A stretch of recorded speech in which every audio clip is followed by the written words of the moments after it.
Prime Minister Boris Johnson is boxed in, or is he?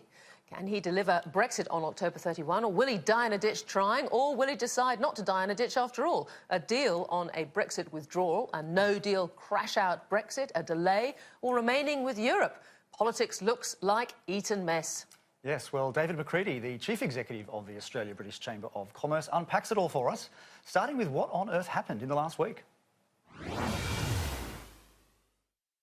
Clearly, on Monday, Boris Johnson lost a second vote to ask for a general election, claiming again that shows confidence in his government from the opposition parties, seeing as they refused to vote against it. So that happened after a bill that came from the week before had passed the House of Lords and had been taken to the Queen for royal assent, that enabled the House to put a range of restrictions around the Prime Minister's future opportunities. One of those was to take no deal effectively off the table. Secondly, it forces the Prime Minister to either come back to the Parliament with a deal before the 19th of October, which would then be voted on by the House of Commons. Whether or not that passes, we'd have to wait to find out. But he basically goes to Europe with no deal being taken off the table, so his negotiating position is certainly weakened in terms of not being able to threaten the fact that they'll just leave anyway. He has to try and negotiate something better than what we've got at the moment, because we know the withdrawal agreement that Theresa May tried 3 times and failed 3 times to pass isn't acceptable to the House of Commons. So, Boris Johnson is boxed in. He's got the Parliament forcing him to go to Brussels for a delay, but he said he'd rather die in a ditch than go to Europe and ask for a delay. Do you think he's really genuinely trying to do a new deal by going over to Northern Ireland and trying to recut the backstop? I think so. I think he's been pretty clear, actually, the whole way along, including back during the referendum campaign, during his time as Foreign Secretary, indeed when he visited us here in Australia a couple of years ago, but also in the time during the leadership campaign for the Conservative Party and during his time as Prime Minister, that he wanted to go and get the best deal he possibly could. That's obviously been hampered by the moves by the House of Commons in the last week and a bit. So how do you see this playing out? Well, it's really interesting because we've got the European leaders meeting on the 17th of October. That's the reason why the 19th of October is the date by which he has to bring a deal back to the House of Commons. The House of Commons then say, well, if he doesn't have a deal by that date, then he must ask for an extension. And the reality is the EU have to agree, the 27 leaders of the other EU countries have to agree to extend. As well. So it's not just about the House of Commons saying, oh, we need another extension.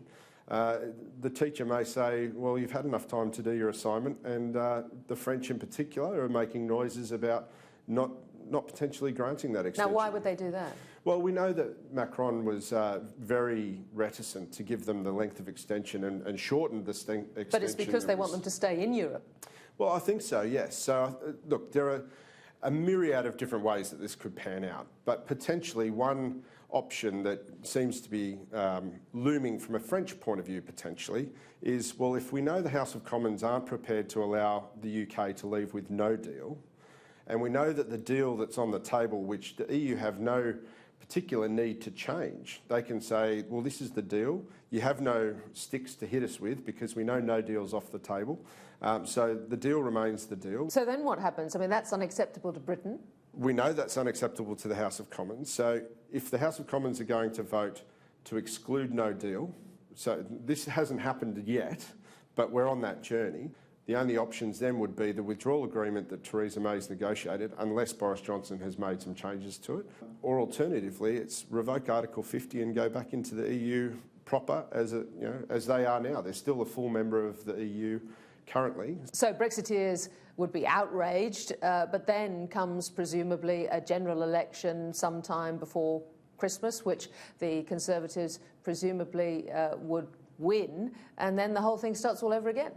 Well, the interesting thing then is I think there's also a bit of a bid from the opposition parties at the moment to see that whilst Boris Johnson would be certainly weakened, in terms of dying in a ditch and forcing him to do other things that he may not really wish to do.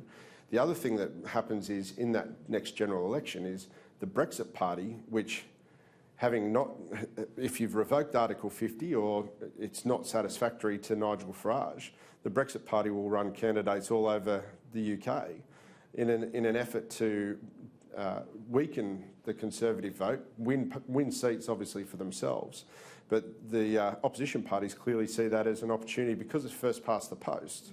It's clearly an opportunity for the Labor Party and others, the Lib Dems, I think more specifically, potentially to pick up more votes. You have people who campaign for Remain, who are MPs, who have voted effectively to Remain or not agreed on the withdrawal agreement, let's put it that way, that are sitting in seats that voted in the referendum to leave.